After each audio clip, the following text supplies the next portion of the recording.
मित्रों नमस्कार। मैं हूं आपका मित्र, आपका सखा, आपका फ्रेंड, आपका हितैषी, आपका मित्र, आपका दोस्त कमल नंदलाल। और मैं आप सभी दर्शकों का हार्दिक अभिनंदन करता हूं, आपका स्वागत करता हूं, आपका वेलकम करता हूं। एस्ट्रो तक की खास प्रस्तुति कमल नंदलाल के महा उपाय जो जीवन को सरल, सुगम और सफल बनाए, सिर्फ एस्ट्रो तक पर। कमल नंदलाल के महा उपाय का एक उद्देश्य है। ये उद्देश्य आपके जीवन से जुड़ा है। इसका उद्देश्य है आपके जीवन को सिंप्लीफाई कर देना। इसका उद्देश्य है जटिल से जटिल समस्याओं का सरल समाधान कर देना। इसका एक और उद्देश्य है कि आपको परपंच मुक्त बनाया जाए, आपके जीवन को। इसका एक और उद्देश्य है कि आपकी जेब पर इसका असर ना पड़े, क्योंकि और ये सब कुछ ज्योतिष के अनुसार, क्योंकि हमारा जो मूल है वो ज्योतिष है। ज्योतिष का प्रचार प्रसार हो, लोगों में ज्योतिष के प्रति निष्ठा आए, क्योंकि मेरा हमेशा से यही सिद्धांत रहा है, ज्योतिष सर्वदा विजयते। ज्योतिष की समय हमेशा जीत होनी चाहिए, क्योंकि ज्योतिष वेद की आंखें हैं। ज्योतिष हालांकि अपने आप में कंप्लीट शास्त्र नहीं है कोई। हर किसी शास्त्र में कुछ फॉल्ट्स हैं, ज्योतिष में भी हैं। जैसे यांत्रिकी में भी हैं, यांत्रिकी यानी इंजीनियरिंग, वो भी वेद का ही एक पार्ट है। जैसे आयुर में है, आयुर का मतलब आयुर्वेद, हमारी चिकित्सा प्रणाली। यजन शास्त्र में भी हैं, यज्ञ में भी हैं। और इसी से संबंधित आपको कुछ चीज़ें बताता हूँ।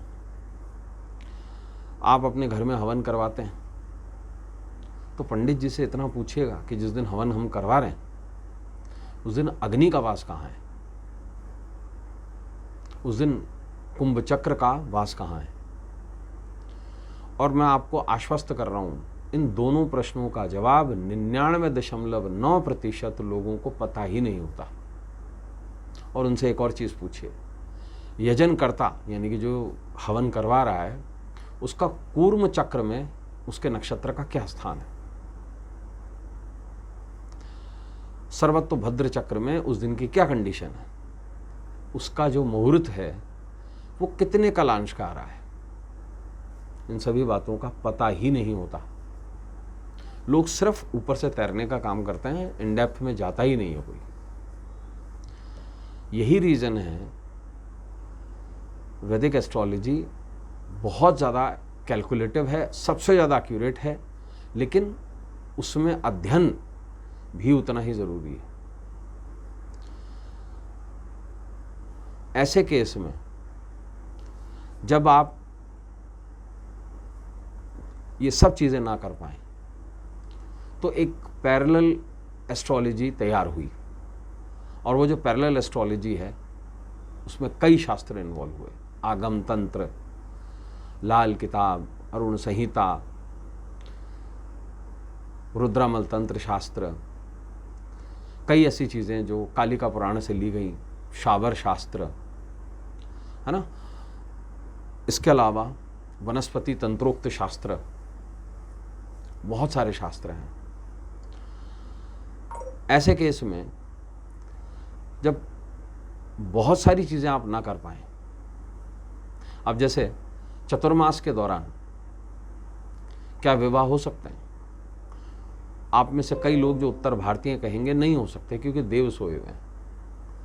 लेकिन मैं आपको बता दूं, भारत के ऊपर से चले, कश्मीर चतुर्मास नहीं मानते, हिमाचल चतुर्मास नहीं मानता, कश्मीर, उत्तराखंड से शुरू हो जाती चतुर्मास मानने की। 3 राज्य ये, चौथा आ गए पुराना सिंध, गुजरात, इसके अलावा महाराष्ट्र, कर्नाटका, आंध्र प्रदेश, उड़ीसा, आसाम, कोई नहीं मानता।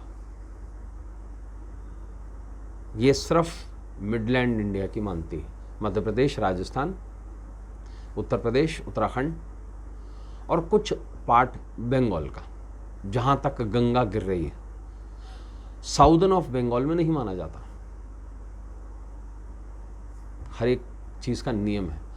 इस समय अवधि में विवाह होते हैं वहाँ पे, और स्पेशली सावन में अगर सोमवार का दिन पड़ जाए तो बिना मुहूर्त के विवाह होते हैं। अपनी अपनी टेक्निक्स हैं। खैर, आज हम जिस विषय को लेकर आए हैं आपके सामने वो है कोर्ट केस। क्या आप कोर्ट केस से परेशान हैं? तो मैं आपको सच कह रहा हूँ, थोड़ी सी सरसों का उपाय है ना, 10 रुपये का खर्चा सिर्फ आपको कोर्ट केस से राहत दिला देगा। और इसे अगर ढंग से कर लिया गया और समय अवधि तक कर लिया गया तो विवाद आपके पक्ष में आ जाएगा। कैसे और कोर्ट केस क्यों होता है? देखिए, जितने भी वाद विवाद हैं, रोग, व्याधि, शत्रु, पीड़ा, आपदा, कोर्ट केस, ये 6 और 12वें भाव से देखे जाते हैं। 12वां भाव होता है एग्जीक्यूशन का भाव। जज साहब ने सज़ा सुना दी, लेकिन सज़ा मिलेगी 12वें भाव से। Reciprocatory house of 6th house. फिर 6 से 5वां यानी कि 10वां भाव, वो होता है विधान का भाव। अगर 10वें भाव में, 6ठे भाव में या 12वें भाव में कोई समस्या है तो व्यक्ति कोर्ट केस से घिरा रहता है। और एक बात और समझनी होगी, वह है कि 6ठे से 6ठा यानी कि 11वां भाव भी इसमें इन्वॉल्व होता है, और 12वें से 12वां तो भी 11वां भाव, वो भी इसमें इन्वॉल्व होता है।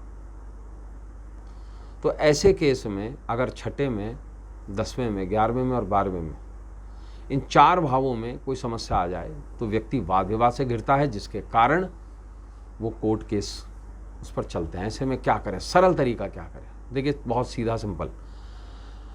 कोर्ट केस से अगर आप पिंड छुड़वाना चाहते हैं या उसमें जीत हासिल करना चाहते हैं, विवादों को अपने पक्ष में लेके आना चाहते हैं तो 7 शनिवार तक ये उपाय कर लीजिए। क्या करना है?